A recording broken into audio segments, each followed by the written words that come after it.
कल supreme court of Pakistan की तारीख का यकीनी तौर पर गैर मामूली दिन था जब इस्लामाबाद हाई कोर्ट के 6 जजेस की जानिब से अदालती उमूर में एजेंसीज की मुदाखलत पर असकुद नोटिस की धुआंधार समात सारे पाकिस्तान ने बराह रास्त देखी। दौरान समात जजेस में वाज़ेह इख्तलाफ भी सामने आया। दौरान समात चीफ जस्टिस काजी फायजीसा ने वाज़ेह किया कि माजी में जो हुआ सो हुआ, अब अदलिया में मुदाखलत किसी सूरत बर्दाश्त नहीं की जाएगी। उनका कहना था कि जब तक पार्लियामान मजबूत नहीं होगी दूसरी ताकतें मजबूत बनती जाएंगी। जस्टिस मंसूर अली शाह ने ताज्जुब का इजहार करते हुए रिमार्क्स दिए कि हमें मुदाखलत के सामने एक दीवार खड़ी करनी होगी। हमें तय करना होगा कि अगर कोई मुदाखलत करता है तो उसके खिलाफ कैसे एक्शन लेना चाहिए। इस मामले को हल न किया तो बहुत नुकसान हो जाएगा।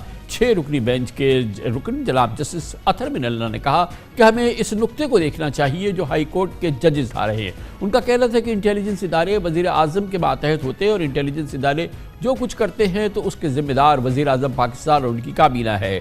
जस्टिस अतर मिनल्ला ने कहा कि बदकिस्मती ये है कि सच सबको पता है लेकिन बोलता कोई नहीं, और जो बोल पड़ता है तो उसके साथ 6 जजेस जैसा सलूक होता है। जस्टिस मसरत हिलाली ने रिमार्क्स दिए, जो जज मुदाखलत के खिलाफ खड़ा नहीं होता उसे जज की कुर्सी पर बैठने का हक नहीं। सुप्रीम कोर्ट के हुक्म पर तमाम हाई कोर्ट्स ने मामले पर अपनी तजावीज़ भी भेज दी हैं जिन्हें कल अदालत ने पब्लिक करने का हुक्म दिया। तमाम हाई कोर्ट्स के अलावा पंजाब की 36 डिस्ट्रिक्ट और सेशन अदालतों ने भी अपनी मुत्तफ़क़ा तजावीज़ भेजी हैं। इस हवाले से मज़ीद तफसील देते हैं आपको इस रिपोर्ट में।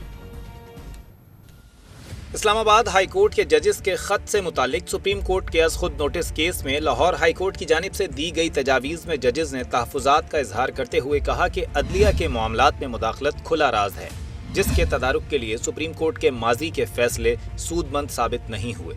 ताहम मौजूदा केस में उम्मीद है कि सुप्रीम कोर्ट एक जामे तरीक़ेकार तय कर देगी। लाहौर हाई कोर्ट की तजावीज़ में मजीद कहा गया कि जजेस या उनके अहल खाना की फ़ोन टैपिंग, हरासाई या ब्लैकमेल करने वालों के खिलाफ जजेस को तौहीन अदालत की कार्रवाई करनी चाहिए। अगर जजेस खुद ऐसा नहीं करते तो हाई कोर्ट को रिपोर्ट किया जाए जो 5 जजेस पर मुश्तमिल बेंच तश्कील देकर फैसला करे। अगर हाई कोर्ट का कोई जज रिपोर्ट करे तो चीफ जस्टिस पाकिस्तान के नोटिस में लाया जाए। इसी तरह पेशावर हाई कोर्ट ने भी अपनी तजावीज़ में अदालती अमूर में मुदाखलत को ओपन सीक्रेट करार दिया। कुछ जजेस ने सियासी मुकदमात में मर्दी के फैसले करवाने के लिए मुदाखलत की शिकायत की, जबकि बात न मानने की सूरत में अफगानिस्तान से गैर रियासती अनासर की जानिब से जान से मारने की धमकियां मिलने का इंकशाफ भी किया और कहा कि ऐसे इकदामात रोकने के लिए फैजाबाद धरना केस के फैसले पर अमल किया जाना चाहिए। सिंध हाई कोर्ट के जजेस ने अपनी तजावीज़ में कहा कि 6 जजेस की शिकायत की तहकीकात और सुप्रीम कोर्ट की जानिब से एक जवाब दिया जाना ज़रूरी है। सिंध हाई कोर्ट के मुताबिक अदालती कामों के दौरान जजों तक एग्जीक्यूटिव को बराह रास्त रसाई नहीं होनी चाहिए।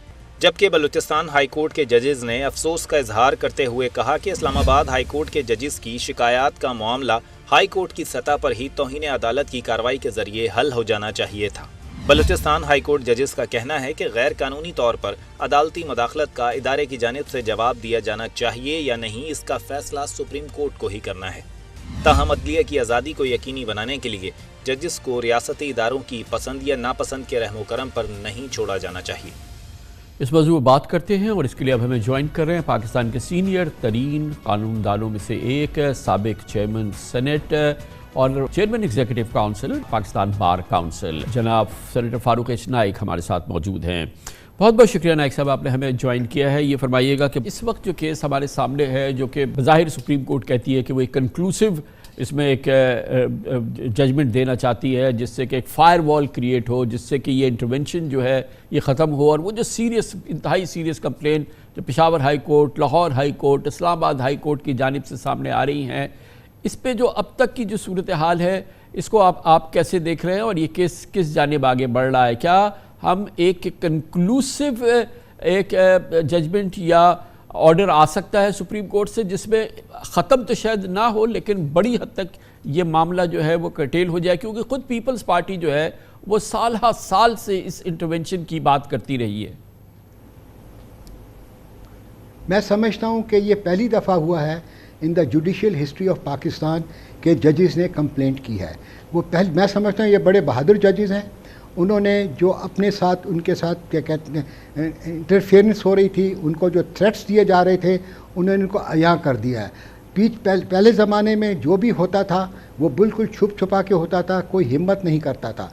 اب یہ مسئلہ سپریم کورٹ آف پاکستان میں آ گیا ہے. میں سمجھتا ہوں اس کی تفتیش ہونی چاہیے, اور تفتیش کے لیے بڑا ضروری ہے کہ چیف جسٹس آف پاکستان جن کے پاس یہ مقدمہ اور بینچ کے پاس چل رہا ہے, وہ اس کے اندر 3 ممبر سٹنگ ججز کی کمیشن اپوائنٹ کریں, جو خالی یہ نہ دیکھیں کہ گورنمنٹل انٹرفیئرنس ہے یا ایجنسیز کی انٹرفیئرنس ہے, یہ بھی اس پر دیکھیں کہ پرائیویٹ لوگوں کی کتنی انٹرفیئرنس ہے ججز کے اوپر اور مقدمات کے اوپر. جوڈیشری کو انڈیپینڈنٹ ہونے کے لیے بہت ضروری ہے کہ پرائیویٹ انٹرفیئرنس, پرائیویٹ انفلوئنس چاہے وہ کسی قسم کا ہو, اس کو ختم ہونا ضروری ہے. اچھا یہ فرمائیے گا کہ سپریم کورٹ جو ہے, اجازت ہو تو ایک چیز میں کلیئر کر, جی پلیز ضرور اجازت ہو میں ذرا بات کر دوں. سپریم کورٹ مانیٹرنگ بینچز بنا دیتی ہے سیاستدانوں کے خلاف, کہ ان کے مقدمات کو وہ نظر رکھے کہ یہ صحیح سبارڈینیٹ جوڈیشری صحیح چلا رہی ہے کہ نہیں چلا رہی. مگر آج تک سپریم کورٹ نے یا ہائی کورٹ نے مانیٹرنگ کمیٹی بنائی یا مانیٹرنگ بینچ بنائی یہ دیکھنے کے لیے کہ ہائی کورٹ کے ججز کیسے کام کر رہے ہیں یا سبارڈینیٹ جوڈیشری کے کیسے کام کر رہے ہیں, کیا یہ وقت پر آتے ہیں یا مقدمات کا صحیح فیصلہ کرتے ہیں. یہ ساری چیزیں دیکھنی بڑی ضروری ہے. خالی ایک خط کے بیسس کے اوپر آپ یہ کہہ سکتے ہیں کہ اگر یہ پروو ہو گیا کہ گورنمنٹل انٹرفیئرنس تھی, مگر جوڈیشری کی جو انڈیپینڈنس ہے وہ میں سمجھتا ہوں بہت ضروری ہے جب تک کہ پرائیویٹ انفلوئنس ختم نہیں ہوگا مقدمات کے اندر. نائک صاحب یہ فرمائیے گا کہ ایک بڑی رائے یہ ہے کہ اس پورے اس انتہائی اہم کیس کے معاملے میں ایک اور بینچ کے لوگوں نے, بینچ کے ججز نے بھی سپریم کورٹ کے یہ بات کہی ہے کہ اس انتہائی اہم معاملے میں فل کورٹ بننی چاہیے, فل کورٹ اس معاملے کو سنے اور اس کے لیے چیف جسٹس جو ہے فل کورٹ تشکیل دے. آپ کے خیال میں یہ ایک مناسب رائے ہے, ایسا ہونا چاہیے کیونکہ اتنا اہم معاملہ ہے, اس میں ایک فل کورٹ بنے؟ میری پرسنل رائے ہے کہ فل کورٹ نہیں بننا چاہیے. 2 وجوہات ہیں. ایک تو اس کے اندر فیکچول کنٹروورسیز انوالوڈ ہیں. کس نے دھمکی دی, کس نے کیا کہتے ہیں ججز کو اپروچ کیا, کس نے ججز کو کیا کہتے ہیں مجبور کیا کہ آپ یہ فیصلہ کریں. اس کے لیے فیکچول کنٹروورسی کے لیے ایویڈنس ریکارڈ کرنا ضروری ہے. دوسرا, اگر آپ فل کورٹ بنا دیں گے تو اس کی اپیل کہاں جائے گی, کیونکہ اب جو نیا لا آیا ہے practice and procedure of supreme court act, اس کے اندر آرٹیکل 184 جو سو موٹو پروسیڈنگز ہوتی ہیں اس کی اپیل کا حق دیا گیا ہے. اگر فل کورٹ بنا دیں گے تو اپیل کا حق جو ہے وہ کیا کہتے ہیں ختم ہو جائے گا. اس لیے انہی ججز کو چاہیے, اچھے ججز ہیں, محنتی ایماندار ججز ہیں, ان کو چاہیے فیصلہ کریں جو قوم کی امنگوں کے مطابق ہو, اور جو قوم اور جو بھی ہو سیاست اس میں نہیں ہونی چاہیے. اگر کوئی بھی سیاسی لیڈر اس کے اندر زیادتی کرتا ہے اس کو دیکھنی چاہیے. اس کے علاوہ میں سمجھتا ہوں کہ پارلیمان کو بھی قانون بنانا چاہیے.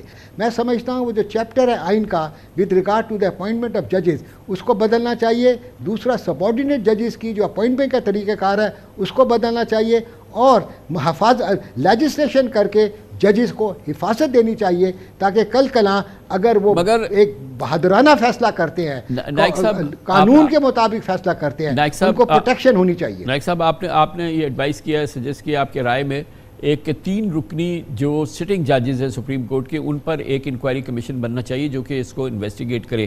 مگر آپ نے دیکھا ہے کہ جو اسلام آباد ہائی کورٹ کے ججز ہیں اور ان کا جو لیٹر ہے اس میں وہ کسی انکوائری کی یا کمیشن کی یا کسی اس کی بات نہیں کر رہے.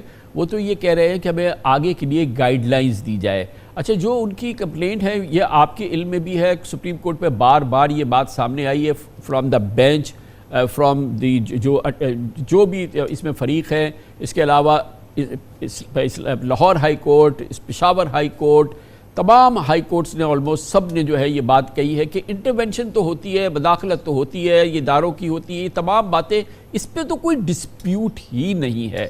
اب تو بات یہ ہے کہ آگے کے لیے اس کو کیسے کیا جائے, اور اس کے لیے خود معزز چیف جسٹس صاحب نے بھی فرمایا کہ اس کا ہم نے حتمی ختم کرنا ہے اس کو. معزز جسٹس منصور علی شاہ جو آئندہ چیف جسٹس ہوں گے, انہوں نے کہا کہ ہمیں ایک فائر وال کریٹ کرنی ہے, اور جج صاحبان کی بھی یہ رائے ہے. تو اس کے لیے 3 رکنی جج تو نہیں, ہمیں کمیشن نہیں چاہیے, ہمیں تو ایک سالڈ آرڈر چاہیے سپریم کورٹ سے. دیکھیں جی, آپ نے جو بات کی کیا کہتے ہیں سپریم کورٹ کے ججز کا حوالہ دیا کہ اس کا مطلب ہے کہ یہ اوپن اینڈ شٹ کیس ہے. اس کا مطلب ہے سپریم کورٹ کو اس کے اندر پھر آگے بڑھنا ہی نہیں چاہیے. اگر وہ سمجھتے ہیں کہ انٹرفیئرنس ہو رہی ہے اور ہوئی ہے, اور جو لیٹر ہے وہ بالکل صحیح لیٹر ہے, ट्रूथफुल लेटर है, कोई फैक्चुअल कंट्रोवर्सी नहीं है, तो मसले को टाइम ज़ाया करने के बजाय इधर ही ख़त्म करके उनको पार्लिमान को एडवाइस देनी चाहिए किस तरह की लेजिस्लेशन हो, जिससे कि देखिए जज के पास ना तलवार होती है ना बंदूक होती है, ना उसके पास पैसा होता है इस्तेमाल करने के लिए। अब जज के पास है खाली कंटेम्प्ट ऑफ कोर्ट एक्ट, जिसके नीचे वो अपनी क्या कहते हैं पावर जो है, जो अपने फैसला जो है उसकी क्या कहते हैं इम्प्लीमेंटेशन कराता है। इसका मतलब है आपको कंटेम्प्ट ऑफ कोर्ट एक्ट को चेंज करना पड़ेगा, उसको और सॉलिडिफाई करना पड़ेगा, उसकी डेफिनेशंस को चेंज करना पड़ेगा, क्या चीज़ कंटेम्प्ट ऑफ कोर्ट है और क्या चीज़ नहीं है। और मैं समझता हूँ यही फायरवॉल है जो कि जस्टिस मंसूर अली शाह ने बात की है। इस फायरवॉल को और मजबूत करना चाहिए ताकि फ्यूचर में कोई भी इंटरफेरेंस करे, चाहे वो प्राइवेट हो चाहे वो गवर्नमेंटल हो, उसकी रोकथाम हो सके। गोया आप ये फरमा रहे हैं कि इसमें कोई मज़ायक़ा नहीं है कि अगर एक ऑर्डर आ जाए, और ऑर्डर आप ये फरमाते हैं कि उसमें लेजिस्लेशन होनी चाहिए, सुप्रीम कोर्ट एडवाइस करे पार्लियामेंट को कि वो इन लाइंस पे इस चीज़ को, इसमें लेजिस्लेशन लाएं, इसमें कवानीन बने और इसके ज़रिए वो फायर वॉल बन जाए जो जस्टिस मंसूर अली शाह और दूसरी मुअज़्ज़िज़ जो इसी बेंच के अराकीन हैं वो कह रहे हैं। और जैसे कि आपने अभी फरमाया, बात तो ये है कि आप ख़ुद ये देख रहे हैं कि इसमें तो कोई डिस्प्यूट नहीं है कि इंटरवेंशन होती है और इंटरफेरेंस होती है, थ्रू आउट हो रही है, मुसलसल हो रही है। इसीलिए तो अब आपने जैसे जिस नतीजे पे आप पहुँचे हैं, बज़ाहिर तो अब यही नतीजा होना चाहिए। से मैंने तो कामरान साहब, प्रेसिडेंट जरदारी साहब के 8 साल केसेस चलाए जी। मैं जानता हूँ, मेरा दिल जानता है कि कितनी इंटरफेरेंस थी जुडिशरी के ऊपर इन मुकदमात के अंदर, और ये जरदारी साहब की हिम्मत थी, he is a very brave man, कि उन्होंने 8 साल जेल काटी और इन तमाम मुकदमात को फेस किया और किसी एक मुकदमत के अंदर भी उनको सज़ा नहीं हो सकी और हर केस में वो बरी हुए। मगर इंटरफेरेंस इतनी ज़्यादा थी कि अगर मैं आपको बताऊं तो पूरी मैं एक किताब लिख सकता हूं, मगर ये पास्ट की बात है। अगर अब जैसे आपने शाह साहब ने भी फरमाया, जस्टिस शाह ने फरमाया, एक फायर वॉल हो, देखें ना, उनके पास ना तलवार है ना पैसा है ना कुछ है, उसके लिए आपको कवानीन ऐसे बनाने पड़ेंगे और जिससे कि खाली जजेस की प्रोटेक्शन ना हो, जजेस भी प्राइवेट लोगों से मुलाकात ना कर सके और कोई ऐसा हरकत ना कर सके कि प्राइवेट आदमी भी अगर उसको पता चले सबूत के साथ कि किसी जज ने कोई ऐसी हरकत की है प्राइवेट मुकदमात के अंदर, तो वो इस चीज़ को आगे ले सके। खाली कंटेम्प्ट ऑफ कोर्ट नहीं होना चाहिए, मैं समझता हूँ मॉनिटरिंग कमेटीज़ बनानी चाहिए चीफ जस्टिस ऑफ पाकिस्तान को फॉर द हाई कोर्ट, और हाई कोर्ट के चीफ जस्टिस, हाई कोर्ट के जो चीफ जस्टिस हैं उनको मॉनिटरिंग कमेटी बनानी चाहिए फॉर द सबऑर्डिनेट जुडिशरी, ताकि लोग उनके पास कंप्लेंट जेन्युइन कर सकें, और अगर वो नॉन जेन्युइन हो, नॉन बोनाफाइड हो, तो उस आदमी को सज़ा हो। मगर जज़ा और सज़ा इन चीज़ों का तयन करना बहुत ज़रूरी हो गया है, चाहे वो जज के ख़िलाफ़ हो चाहे जज के फेवर में हो। मगर अब वन साइडेड लेजिस्लेशन नहीं होनी चाहिए, वन साइडेड कवानीन नहीं बनने चाहिए। बहुत नवाज़िश, बहुत बहुत शुक्रिया मोहतरम सेनेटर फारूक नाइक हमारे साथ हैं, पाकिस्तान के सीनियर तरीन कानूनदानों में से एक, chairman executive council Pakistan bar council. इस पर मज़ीद बात करेंगे और एक और कानूनी इंपॉर्टेंट आइनी राय लेंगे। बहुत ही मुमताज़ कानूनदान जनाब बैरिस्टर सलाहुद्दीन हमारे साथ होंगे, साबिक सदर सिंध हाई कोर्ट बार। छोटे से वक्फे के बाद